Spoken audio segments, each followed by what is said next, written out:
انا قومي هاتيلي الشاحن بتاعي من جوه. الشاحن؟ حاضر يا ماما. اتفضلي يا ماما الشاحن اهو.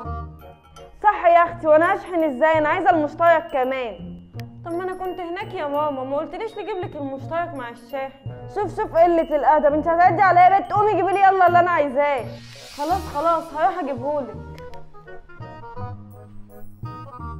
اتفضلي يا ماما الشاحن والمشترك اهم. هاتي. هنا يا حبيبتي معلش ممكن تقومي تجيبي لي ازازه ميه؟ حاضر يا ماما. اتفضلي يا ماما ازازه الميه اهي. ايه قله الذوق دي؟ انت جايبه لي واحده بس، اكيد ابوكي كمان عايز يشرب. روحي هاتي له هو كمان واحده. يا ماما بقى ما انا كنت جوه، ما قلتليش نجيب لك ازازتين ميه. ايوه ردي عليا، قلبي وربي غضبانين عليكي. خلاص يا ماما خلاص مفيش حاجه. خلاص يا حبيبتي هروح اجيب لك ازازه تانيه.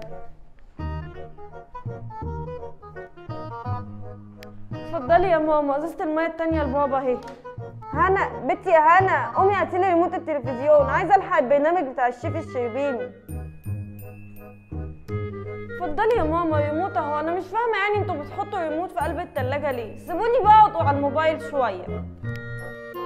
يوه نسيت كيس الادويه، قومي هاتيه. يا ماما انا كنت هناك بقى، ليه ما قلتيش؟ انت كده عمرك ما هتريحيني، عمري ما طلبت منك حاجه وقلتي حاضر.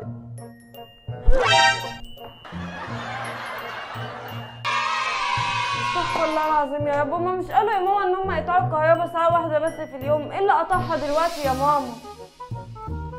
انا اللي بفصلها. وحضرتك بتقطعيها ليه؟ توفير يا حبيبتي توفير. والله توفير واحنا نموت؟ حضرتك بتعملي ايه دلوقتي؟ بشغل الكهرباء عشان المسلسل هيشتغل دلوقتي. يعني حضرتك قطع الكهرباء وقافله التكييف عندي جوه، موت انا من الحر عادي، لكن عشان المسلسل بتاع حضرتك هيشتغل تشغلي الكهرباء.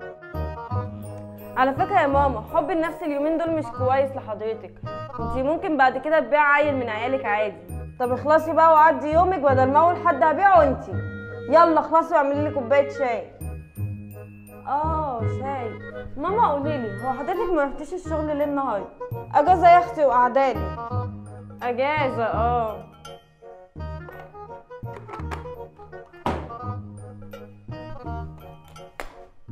قطعت النور تاني ليه يا ماما؟ المسلسل لسه فاضله نص ساعه. هو في ايه؟ وانا هعمل لك الشاي ازاي دلوقتي؟ اعملي بقى على البياض او على السبرتايه وشوفي اي حاجه عندك جوه. يوه بقى